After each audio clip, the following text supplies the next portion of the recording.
మహాత్మా జ్యోతిరావు పూలే గారి 124వ వర్ధంతిని పురస్కరించుకొని ఈరోజు ఆయన ఘనంగా నివాళులర్పించడం జరుగుతూ ఉంది.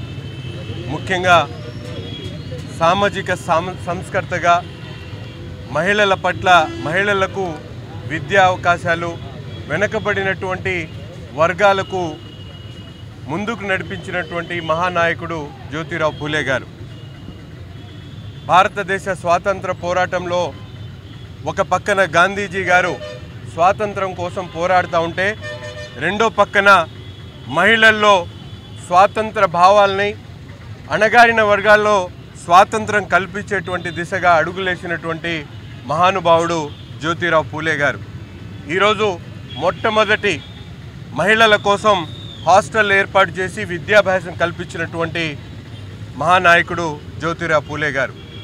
సామాజిక సంస్కర్తగా అణగారినటువంటి వర్గాలకు ఒక బృహత్తరమైనటువంటి ఆలోచనతో వారందరూ కూడా ఏదైతే ఓసీ వర్గాలతో పాటు సమానంగా ముందుకు సాగాలని, అణగారినటువంటి వర్గాలకు సమాన హక్కులు కల్పించాలని, వారికి చదువు విద్యాభ్యాసం ద్వారానే విజ్ఞానం కలుగుతుందని, తద్వారా సమాజంలో సమాన స్థాయికి ఎదగలుగుతారని భావనతో ఆ రోజు మొదలుపెట్టినటువంటి ప్రయత్నం ఈరోజు మా నాయకుడు చంద్రబాబు నాయుడు గారు బీసీలు అణగారినటువంటి వర్గాలకు పెద్దపీట వేస్తూ వారి కోసం ఒక సామాజిక వర్గాన్ని కాపాడుకోవడానికి ఈరోజు వారందరికీ కూడా కొత్త చట్టాన్ని రూపొందించి అణగారినటువంటి వర్గాలకు అవకాశాలు కల్పిస్తూ మహిళలకు సమాన అవకాశాలు కల్పిస్తూ సాక్షాత్తు ఒక హోంమంత్రి కూడా మహిళలకు ఇచ్చినటువంటి పరిస్థితులు కానీ, అంతేకాకుండా ఉద్యోగ అవకాశాల్లో రాజకీయ రిజర్వేషన్లో కూడా గత ప్రభుత్వం చేసినటువంటి తప్పిదాలన్నింటినీ కూడా సరిచేస్తూ ఈరోజు 33%